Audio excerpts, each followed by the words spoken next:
হ্যাঁ,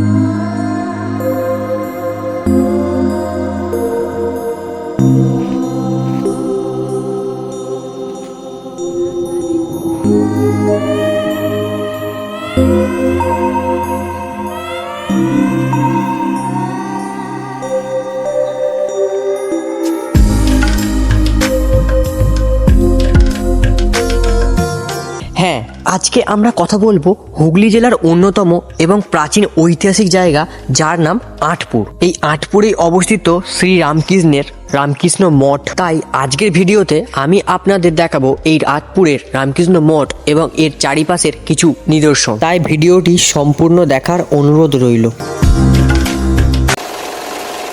hello guys, সকলে কেমন আছো? আশা করি ভালো আছো। তো অনেকদিন পরে তোমার সাথে কথা হচ্ছে, ঠিক আছে? আর এতদিন আমি ভিডিও দিইনি কেন সেটা নয়, পরের একটা কোনো এপিসোডে বলবো। তো আজকের ভিডিওটা শুরু করি। তো সবাইকে একটাই রিকোয়েস্ট করছি যে ব্লগটা ফার্স্ট থেকে লাস্ট পর্যন্ত পুরোটা দেখো। আর আমরা এই আঁটপুর এই জায়গাটাকে মানে অনেক ঐতিহাসিক বা পুরনো জায়গাটাকে ঘুরিয়ে দেখাবো আজকে তোমাদের জন্য, ঠিক আছে? এই আঁটপুর গ্রামের আদি নাম ছিল ভিসাখালা। আর এই আঁটপুর হলো প্রাচীন ভুরসুট রাজ্যের ছোট্ট মাত্র একটি অংশ। ভিতর দিকে ঢুকলে আমরা দেখতে পারবো একটি মন্দির যার নাম রাধা গোবিন্দ জিউর মন্দির, যার আনুমানিক উচ্চতা 100 ফুটের কাছাকাছি। আর এই মন্দিরটি প্রতিষ্ঠা করেন কৃষ্ণনাম মিত্র নামে একজন জমিদার। মন্দিরটির প্রতিষ্ঠাতা কাল হচ্ছে 1786 সালে। এই মন্দিরটির আশ্চর্যজনক ঘটনা বলতে এটাই যে এই মন্দিরটির ইঁটগুলো গঙ্গা জল আর গঙ্গা মাটি দিয়ে তৈরি করা, যা এই মন্দিরটিকে বানানোর সময় কাজে লেগেছিল। আর এই মন্দিরের গায়ে টেরাকোটার কাজ জাস্ট অসামান্য। আর এই টেরাকোটার কাজে দেখানো হয়েছে রামায়ণ, মহাভারত ও ইউরোপিয়ানদের কিছু সামাজিক পৌরকলা বা চিত্রকলা। আর এই মন্দিরটি বিষ্ণুপুরের টেরাকোটা মন্দিরের নিদর্শনে বানানো হয়েছে। মানে বিখ্যাতের আরাধ্য দেবতা ছিল প্রথমে শাক্ত, তারপর শৈব, তারপর বৈষ্ণব। শাক্তদের সিংহগুলো সিংহ আকারে, কিন্তু বৈষ্ণবদের সিংহগুলো যেটা শোভাবাজার রাজবাড়ি, কৃষ্ণনগর রাজবাড়ি এবং আটপুর মিত্রবাড়িতে দেখতে পাওয়া যায়। তো এখানে দেখ, এখানে সেই চিত্রটা আছে। এটা হচ্ছে গ্রাম বাংলার হচ্ছে চড়কের দৃশ্য, সেটাকে দেখাচ্ছে এটার মধ্যে। এটা হচ্ছে মিশরের আনাজিস কবি গুরু নানক, এটা হচ্ছে সুমেরীয় সভ্যতা। এটা হচ্ছে বিশ্বের সর্বোচ্চ জায়গা। আর এটা হচ্ছে জব 4 নং, মানে কলকাতা গোবিন্দপুর সুতানটি কলকাতা নগরের পত্তন 1717। আর এটা হচ্ছে ইনক্রেডিবল ইন্ডিয়ার দ্বিতীয় লোক, মানে পালতোলা নৌকা। মানে আটপুর রাজবলার ছিল সিল্ক রোড, রেশমি পথ বা মুসলিম কাপড়। অন্যদিকে পর্তুগিজরা প্রথম বাণিজ্য করতে আসে বাংলায়, সেটাকে তুলে ধরে। তো দুর্ভাগ্যক্রমে প্রত্নতত্ত্ববিদ এখন টালি দিয়ে দিয়েছে, মন্ত্রপাড়া গভর্নমেন্ট হাই স্কুলের মাস্টারমশাই পা তুলে নষ্ট করে ফেলেছে। মানে ছাত্ররা পা তুলে মাস্টারমশাই ওখানে দাঁড়িয়ে দাঁড়িয়ে দিয়ে। এটা রামায়ণ, এটা মহাভারত বললাম। এবার এই দিকটা আসুন, এখানে দুবার এটা রামায়ণ, এটা মহাভারত। এখানে দুবার নরেন্দ্রনাথ আছে, একবার নরেন্দ্রনাথ হয়ে একবার বিবেকানন্দ। তো উনি এসেছিলেন এবং 1886 24 ডিসেম্বর সংকল্প গ্রহণ করার পরের দিন উনি এই মন্দিরের উপর বসেন এবং এই মন্দির সম্পর্কে 1893 শিকাগো ধর্মসভায় বক্তৃতা দিয়েছিলেন, যেটা ফরাসি দার্শনিক রোমারোলা তার ইতিহাস বইতে এবং লন্ডনের স্পেয়ার, ইংল্যান্ডের অ্যালবার্ট হল এটাকে তুলে ধরে যে আটপুরের মতো বদিসমুগামী পশ্চিমবঙ্গের দ্বিতীয় বৃহত্তম টেরাকোটা, উচ্চতায় প্রথম, এবং পেছনে খড়ের চালটাকে এশিয়ার বৃহত্তম হিসেবে গণ্য করে। এবং পেছন দিকে। আর ওই গাছটার তলে 1836 জন্ম, 1854 সালে গদাধর আসেন এবং উনি 18 বছর বয়সে ওই গাছটার তলায় বসেন এবং ওর অপোজিটে উমাপ্রসন্ন কালুগুলুর বাড়িতে 1 সপ্তাহ ছিলেন। এবং আটপুরকে কেন্দ্র করে নরেন্দ্রনাথ থেকে বিবেকানন্দ, বাবুরাম থেকে প্রেমানন্দ, গদাধর থেকে রামকৃষ্ণ এবং যতমত ততপথের উদ্যোক্তা আটপুরকে কেন্দ্র করেই গড়ে ওঠে। তাছাড়া আটপুর হচ্ছে বলরাম বোস, যিনি হচ্ছেন বাবুরাম বোসের জামাইবাবু, তার আদিবাড়ি। সুরকার নচিকেতা ঘোষ, তার আদিবাড়ি। রসিকলাল দত্ত, যিনি নরেন্দ্রনাথের ডাক্তারবাবু, তার আদিবাড়ি। তৎকালীন সময় নরেন্দ্রনাথ থেকে 40 টাকা ভিজিট নিয়েছিল, এখনকার দিনে 14,000 টাকা। তোমরা এখন এই যে আমার হাতে সোজা এই যে পুরো গাছটাকে দেখছো, এই গাছটা হচ্ছে একটা বকুল গাছ, ঠিক আছে? আর এই বকুল গাছে নরেন্দ্রনাথ অর্থাৎ স্বামী বিবেকানন্দ এসে বসেছিলেন। আপাতত গাছটার অবস্থা এখন ঠিক এইরকম, ঠিক আছে? মানে বলতে গেলে পড়ে গেছে, অনেক দিনকার তো পড়ে গেছে গাছটা। তাও 500 বছরের পুরনো গাছটা, ওই যে দাদাটা বললো 500 বছরের পুরনো এইটা গাছ। আর ফাঁপা হয়ে গেছে ভেতর থেকে, গাছটা তাও ঝড়ে পড়ে গেছে যতটা সম্ভব, ওই আমফান যখন এলো তখন, ঠিক আছে? গাছের অবস্থা তোমরা দেখতেই পাচ্ছ, এই যে একবারে কিছুই নেই। এই গাছটায় নরেন্দ্রনাথ অর্থাৎ স্বামী বিবেকানন্দ এসে বসে ছিলেন বা থাকতেন। ঠিক আছে, এখানে একটা গর্ত আছে। ও বাবা, গাছটা পুরো ফাঁপা, মানে কিছুই নেই বলতে গেলে।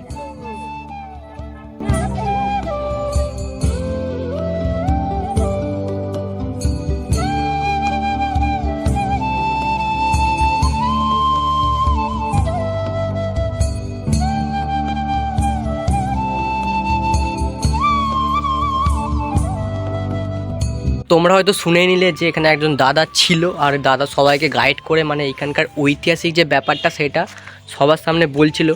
ঠিক আছে, তো এটাই ছিল। আর ওই যে মন্দিরটা দেখলে ওইটা পুরো টেরাকোটা মন্দির, তার একটা ধাঁচে বা টেরাকোটারই মন্দির ওটা, তোমরা ধরে নাও। আর দাদা তো সব গাইড করে দিলে, আর তোমরা হয়তো শুনে নিলে।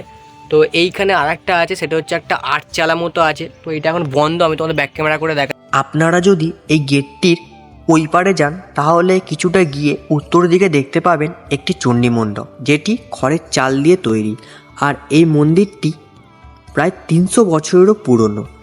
এইখানেই কৃষ্ণনাথ মিত্রের পিতামহ শ্রী কন্দর্প মিত্র এসে চণ্ডী মন্দিরে মহামায়ার আরাধনা করতেন বা পুজো করতেন। আর এই চণ্ডী মন্দিরটি ক্যাঁঠাল গাছের কাঠ দিয়ে তৈরি করা।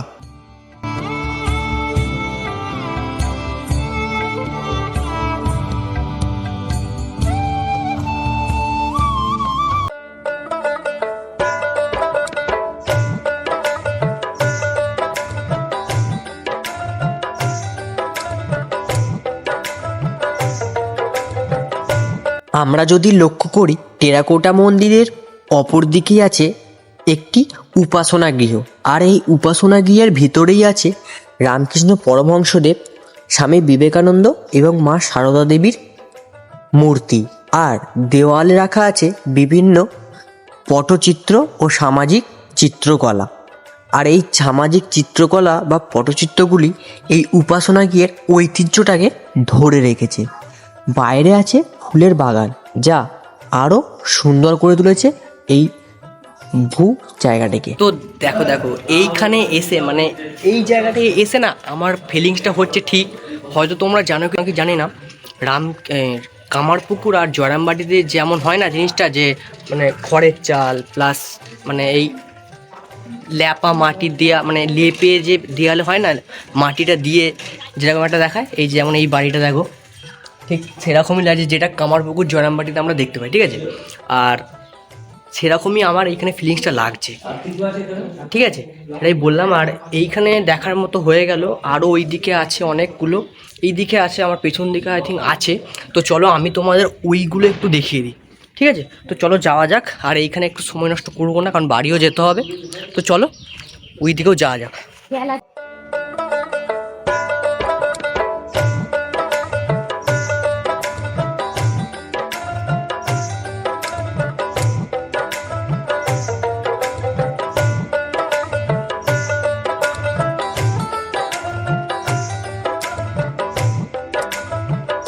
এখন আমরা যেই জায়গাটিতে আছি সেই জায়গাটি হচ্ছে রামকৃষ্ণ মঠ বা রামকৃষ্ণ মিশন।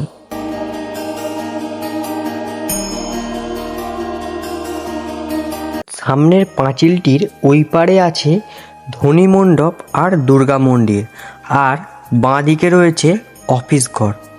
ভিতরে ঢুকলে আমরা দেখতে পাবো একটি ধনী মন্দির, দুর্গা মণ্ডপ আর লক্ষ্মীনারায়ণ মন্দির, যা আমার এই ভিডিও ডান দিকে পড়বে। স্বামীজি স্বয়ং নিজে এই গৃহে এসে বসবাস করতেন এবং তার সাথে শ্রীমা অর্থাৎ সারদা দেবীও আসতেন এই মিশনে।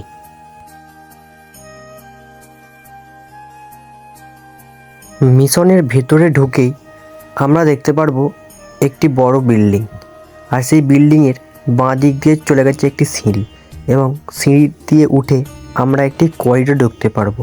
আর করিডোরে বাঁ দিকে রয়েছে স্বামীজির ঘর, যেখানে স্বামীজি স্বয়ং এসে বিশ্রাম করতেন। আর আপনারা এই জায়গায় ঢুকলে আপনাদের মন শান্ত হতে বাধ্য। এইখানেই স্বামীজির কিছু ছবি ও পট আর একটি মূর্তি, এমনকি তার পুরনো খাট সেটিও আছে। তার সোজা গেলে আমরা একটি জানালা দেখতে পারবো। আর এই জানালাটা বা এই ঘরটি স্বয়ং সারদা দেবীর। তিনি এখানে এসেছিলেন 1984 সালে 4 অক্টোবর। আর এইখানে সারদা দেবীরও একটি মূর্তি বা পটচিত্র এইখানেও আঁকা আছে।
তো তোমরা এখন আমার সামনে যে ওই যে হলুদ কালারের যে মানে মন্দিরের মতো একটা চূড়া হয়ে আছে ওইটা দেখতে পাচ্ছ, সেটা হচ্ছে মনে হচ্ছে সেটাই দুর্গা দালান। ওটাই আমার মনে হচ্ছে দুর্গা দালান, নাকি এইটা দুর্গা দালান আমি ঠিক জানি না, কারণ অনেকদিন তো আসেনি আর খোঁজখবর রাখা হয়নি।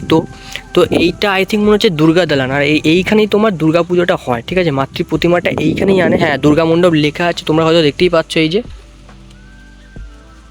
যে দেখতে পাচ্ছ না দুর্গা মণ্ডপ, এটা লেখাই আছে। ওইখানে দুর্গা ঠাকুর প্রতিষ্ঠিত হয়, ঠিক আছে। তো এর ভেতরে আমি যেতে পারলাম না, তার জন্য খুবই দুঃখিত আমি। তো বাইরে থেকে আমি তোমাদের দেখিয়ে দিলাম। তো চলো। আর হ্যাঁ, এই আঁটপুরেই আমাদের যখন শ্যামাকালী পুজো হয় তখনই এই আঁটপুরে বড় কালী অর্থাৎ বড় মার পুজো হয়। আর যারা যারা জানো তারা অবশ্যই কমেন্টে বলো, আর যারা যারা জানোনি তারা প্লিজ একবার সেই সিজনটায় বা শ্যামাকালী পুজো যখন হয় তখন আসো, সেই পুজোটা জাস্ট একবার দেখে যাও। শুনেছি আমি 2023-এ এসেছিলাম, মানে প্রচুর রমরমা, প্রচুর ভিড়, জাস্ট সেই লেভেলের মানে অন্যরকম একটা ভাইব দিয়ে পুজোটা তৈরি হয়, ঠিক আছে। শুধু একটা কালী না, তার পাশাপাশি অনেকগুলো কালী ঠাকুর আসে, বাট বড় কালী একটাই, মানে বড় মা একটাই হয়। আর সেটা তার পরের দিন ভোরবেলা অর্থাৎ সেখানেই বিসর্জন করে দেওয়া হয়, ঠিক আছে। এবার পাশাপাশি ছোটো কালী যার যেমন পুজো হয় মানে পাড়া হাড়ে সেরকম তো হতেই থাকে। একটাই কালী বড় কালী হয়, সেটা হচ্ছে এইখানে আঁটপুরে, ঠিক আছে। যেমন ওটা কি তোমার নৈহাটির বড় মা, তেমন এখানে বড় কালী, ঠিক আছে। সমান সমান বলতে পারো, ঠিক আছে, কারণ এসছিলাম তো, যতদূর খোঁজখবর নিয়েছি আর যতদূর মানে জেনেছি ওইটাই, ঠিক আছে। তো চলো যাই হোক, ঘুরে দেখা যাক, আরও অনেক কিছু আছে। আর এইখানে কিন্তু খিচুড়ি খাওয়ানোরও বন্দোবস্ত আছে, সেটা কী বার দিন, যত সম্ভব বৃহস্পতিবার এরকম একটা হবে। আর আমি এখানে আবার খেয়ে গিয়েছিলাম, ঠিক আছে, অনেক ছোটোবেলায় খেয়েছিলাম, কারণ বাবা মায়েদের সাথে এসেছিলাম তো এইখানে, ঠিক আছে। আর মনে হচ্ছে ভেতরেও খাওয়ায় বা বাইরেও খাওয়ায়। আজকে আমি এখন যেখানে এসেছি সেখানে কিন্তু খাওয়াচ্ছে খিচুড়ি, আমি যতটা সম্ভব শুনলাম। একটা কাকুকে জিজ্ঞেস করলাম, বললো হ্যাঁ আজকেই খাওয়াবে। তো আজকে জানি না কেন খাওয়াচ্ছে, যেহেতু সোমবার, আমি শুনেছি বৃহস্পতিবার দিন খাওয়ায়। তো যাই হোক, এখানে অনেক কিছুর ব্যবস্থা আছে, খিচুড়ি সবই খাওয়ানো হয়, ঠিক আছে। তো চলো।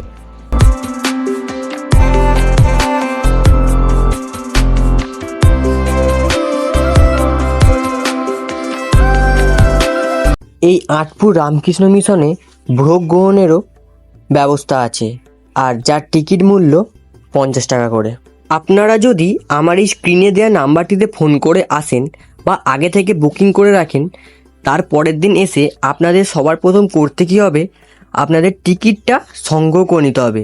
তারপরেই কিন্তু আপনারা এইখানকার ভোগ গ্রহণ করতে পারবেন। ঘরের চার দেয়ালে বন্দি আর কাজের ব্যস্ততাকে সাইডে ফেলে রেখে আপনারা এই মনোরম জায়গাটিকে একবার ঘুরে দেখে আসতেই পারেন।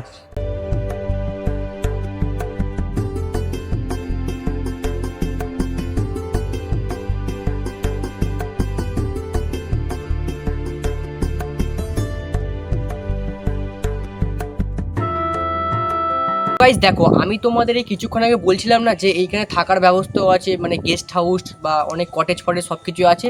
তো আমি আমার ক্যামেরাম্যানকে বলবো যে একটু গেস্ট হাউসগুলোকে ঘুরিয়ে দেখাতে এইখানকার। তো তোমরা হয়তো বুঝতে পারবে যে, বা তোমরা হয়তো এলে এই জায়গাটাকে চিনতে পেরে এখানে আসবে, এখানে থাকবে, সব কিছু করতে পারবে। ঠিক আছে, তো ভাই একটু দেখিয়ে দে।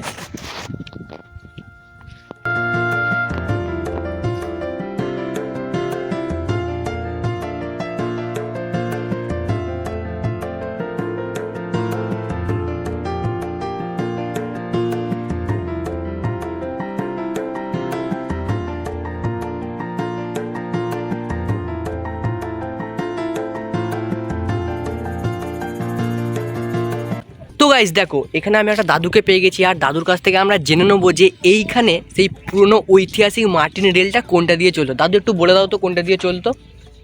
এই যে দেখতে পাচ্ছ, এই যে পিচের রাস্তাটা হয়ে গেছে, আচ্ছা এইটা চলে গেছে হাজারার মোড়। এবার চলে গেছে আপনার এতে, মানে হাওয়াখানা হয়ে পিয়াসারা হয়ে চাঁপাডাঙ্গা। আচ্ছা, মানে এই রোডটা তাই তো, এই জল ট্যাঙ্কির পাশ দিয়ে এই রোডটা তাই তো? এই জল ট্যাঙ্কের পাশ দিয়ে এই রোডটা। আচ্ছা এটা বড় বড় সিঁধে জাঙ্গিপাড়া থেকে বেরিয়ে এসেছে, আচ্ছা আচ্ছা, এবারে বট গেছে। তো শুনে নিলে ঠিক আছে। তো এই রাস্তাটা আমি তোমার দেখিয়ে দিচ্ছি। হ্যাঁ, এই আঁটপুর দিয়েই একসময় ছুটে চলতো মাটির রেল, অর্থাৎ কয়লার ট্রেন, যা হাওড়া আমতা বা হাওড়া চাপাডাঙ্গা ডিভিশন পর্যন্ত ছিল। যাই হোক বন্ধুরা, আজকের ভিডিওটা আমি এইখানে শেষ করছি। দেখা হচ্ছে আরও একটা অন্য কোনো নতুন ভিডিওর সাথে। ততক্ষণ ভালো থাকবে, সুস্থ থাকবে, টাটা।